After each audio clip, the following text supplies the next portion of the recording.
National conference के सदर doctor Farooq Abdullah पर होने वाले कातिलाना हमले के खिलाफ आज श्रीनगर में पार्टी के सदर दफ्तर में एक अहम इजलास तलब किया गया। इस इजलास में कातिलाना हमले पर शदीद तशवीश का इजहार किया गया और करारदाद भी मंजूर की गई। इजलास में कसूरवारों के खिलाफ सख्त कानूनी कार्रवाई करने का मुतालबा किया गया। इजलास के बाद नेशनल कॉन्फ्रेंस के लीडर्स और कारकुनान ने पार्टी हेडक्वार्टर के अहाते में एहतजाजी मुजाहिरा भी किया। तो ये एलजी इंतजामिया पे और एमएचए पे सवालिया निशान है। अगर डॉक्टर साहब की पर्सनैलिटी यहाँ सेफ नहीं है तो शायद कोई सेफ नहीं है। और हमारे पास अल्फाज नहीं है, हम किन अल्फाज में अल्लाह ताला का शुक्र करें और हम वो अल्फाज नहीं ला पा रहे। खुदा न खास्ता अगर कोई हादसा हो गया तो आज स्टेट में क्या हाल होता। हम एक रेस्पॉन्सिबल रीजनेबल पॉलिटिकल पार्टी है, हम हालात को आउट ऑफ कंट्रोल नहीं जाने देना चाहते हैं। इसलिए हमने अभी डिसाइड किया हुआ कि कंडेमनेशन मीटिंग के बाद जो फर्दर डायरेक्शंस होगी लीडरशिप की, हम उसको फॉलो करेंगे। नेशनल कॉन्फ्रेंस के सदर डॉक्टर फारूक अब्दुल्ला पर कल किए गए कातिलाना हमले की तमाम सियासी जमातों ने शदीद मजम्मत की। जम्मू कश्मीर अपनी पार्टी के सदर मोहम्मद अल्ताफ बुखारी ने कहा कि हमला जम्मू में सिक्योरिटी के इंतजाम पर सवालिया निशान लगा रहा है।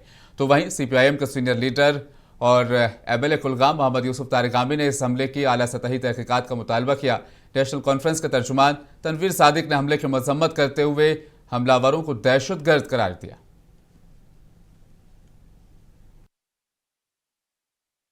तो बदकिस्मती है कि इतना हाईली सिक्योर आदमी उस तक भी कोई पहुंच सका, जिसे कहते हैं ना गर्दन तक, बराबर उनकी गर्दन तक पहुंचा। तो ये कहीं ना कहीं इस चीज़ को भी जाहिर करता है कि जम्मू में सिक्योरिटी के लिहाज से कोताहियाँ हैं।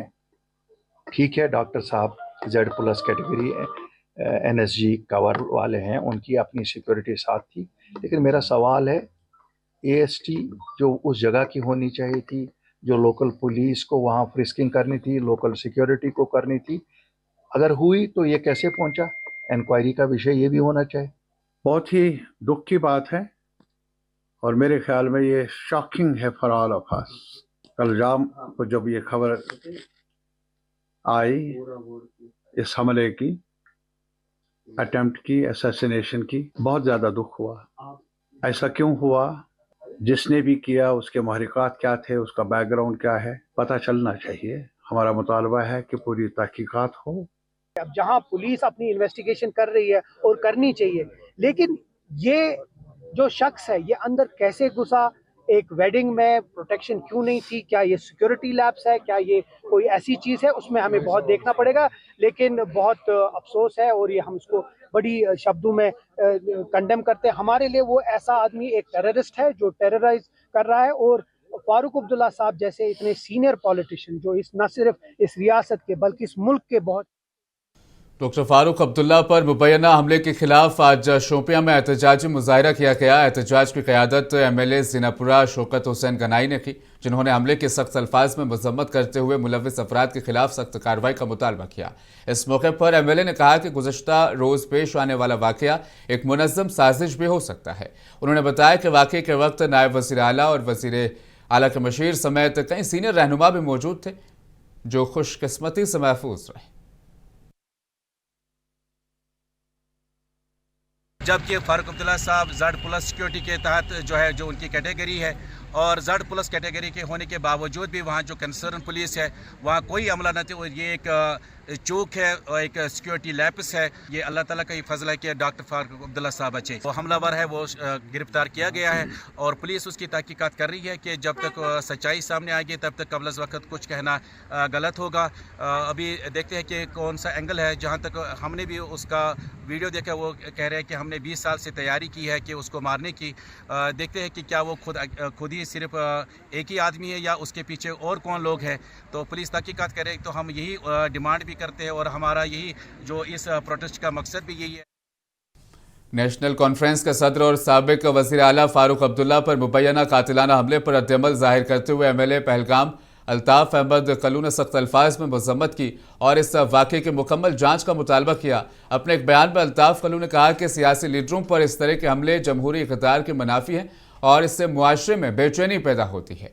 उन्होंने मुतल्लिका हुकाम से अपील की है कि वाक़े की गैर जानिबदाराना और शफाफ तहकीकात करवाएं ताकि हकीकत सामने आ सके और कसूरवारों को कानून के मुताबिक सजा दी जा सके। बड़े अफसोस की बात है हमारे कायदेसानी जनाब डॉक्टर फारूक अब्दुल्ला साहब पे ये कातिलाना हमला जो कल रात को पेश आए, हम सारे इसकी कड़ी अल्फाजों में मजम्मत और निंदा करते हैं। और हुकूमत जो है LG साहब की, जिसमें सिक्योरिटी लैब्स की बात आती है, जो फारूक साहब ने खुद भी कहा, मैंने कल रात को उनसे बात की, अल्हम्दुलिल्लाह वो ठीक है। लेकिन जहाँ तक पर्सनल सिक्योरिटी गार्ड्स की बात है, अल्हम्दुलिल्लाह उन्होंने अच्छे से उसको सेफ गार्ड किया। लेकिन जो लोकल पुलिस जहाँ पे Z+ कैटेगरी के लोग, deputy CM, MLAs, adviser to CM वो उस जगह पे मौजूद थे, वहाँ पे लोकल पुलिस का कोई भी नज़र नहीं आया था। तो मुझे लग रहा है कि इसको बारीकी से देखना है, इसके पीछे क्या वजूहात है, क्या कारण हो सकता है। ये खाली कायदेसानी पे हमला नहीं है, ये पूरी जम्मू कश्मीर नेशनल कॉन्फ्रेंस जमात जो एक तहरीक है। नेशनल कॉन्फ्रेंस किश्तवाड़ यूनिट ने आज पार्टी के सदर डॉक्टर फारूक अब्दुल्ला पर हुए कातिलाना हमले की सख्त मजम्मत के सिलसिले में किश्तवाड़ के पार्टी दफ्तर पर एक इजलास भी बुलाया गया, जिसकी सदारत NC तर्जुमान काजी इमरान ने की। इस मौके पर एक प्रेस कॉन्फ्रेंस से खिताब करते हुए काजी इमरान ने वाक़े की तहकीकात और सभी कायदीन की सिक्योरिटी बढ़ाने का मुतालबा किया। रिपोर्ट्स की माने तो वहाँ पे जो हमारे जितने भी MLAs वहाँ पे मौजूद थे, डिप्टी CM मौजूद थे, उनके जो बयानात आए, adviser to chief minister Nasir साहब का जो बयान आया कि वहाँ पे लोकल सिक्योरिटी का कोई भी अरेंजमेंट नहीं था। अगर ये हाल उस जगह का है, यहाँ पे आपके स्टेट के रिप्रेजेंटेटिव्स बैठे हैं, तो आम इंसान कितना सिक्योर है इस वक्त जम्मू कश्मीर में, वो हम सबको देखना चाहिए। नेशनल कॉन्फ्रेंस इस कल के इंसिडेंट की एक थारो इन्वेस्टिगेशन चाहता है, कंप्लीट इन्वेस्टिगेशन होनी चाहिए। और जैसे पुलिस ने कल कुछ फुटेजेस आउटरीच की है लोगों तक, उसमें कल जम्मू कश्मीर प्रदेश कांग्रेस कमेटी के नायब सदर सुरेंद्र सिंह चन्नी ने जम्मू में साबिक वज़ीर आला जम्मू कश्मीर फारूक अब्दुल्ला पर हमले की मजम्मत की। उन्होंने कहा कि अगर सिक्योरिटी एहलकारों ने बरवक्त कार्रवाई ना की होती तो ये वाक़या संकीन सूरत इख्तियार कर सकता था।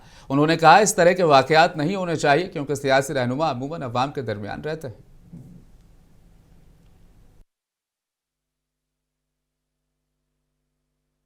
और जिस तरीके से ये हमला वहाँ पे हुआ, अगर वो सिक्योरिटी वाले उसको दबोचते नहीं तो फायर लग सकता था और एक बहुत बड़ी शख्सियत जो है जम्मू कश्मीर की उसका मतलब वो नुकसान होता हमारे लिए।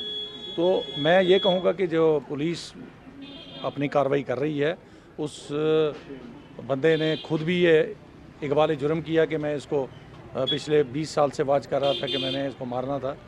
और अब पुलिस के तहत है कि पुलिस इसको इस केस को कैसे लेके जा रही है, उसका मोटिव क्या था वो इन्वेस्टिगेशन पार्टी बताएगा और वो शख्स खुद बताएगा कि मैं क्यों मारना चाहता था।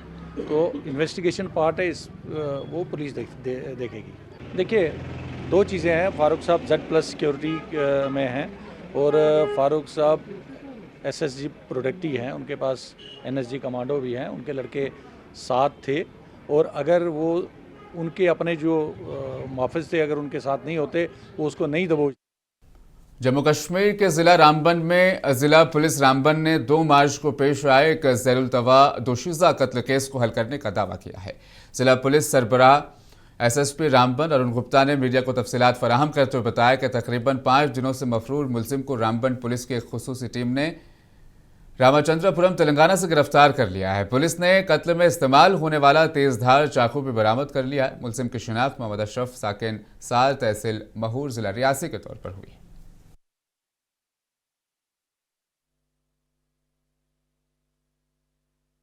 साइबर टीम ने जब अशरफ का डिजिटल रिकॉर्ड चेक किया तो शक की सुई ने उसकी तरफ इशारा किया। क्योंकि कातिल ने अपना फोन स्विच ऑफ कर दिया था, ऑल्टरनेट तरीकों से उस तक पहुंचा गया और जैसे ही उसके तेलंगाना के ठिकाने की पुष्टि हुई, एक टीम संगारेड्डी डिस्ट्रिक्ट रवाना की गई।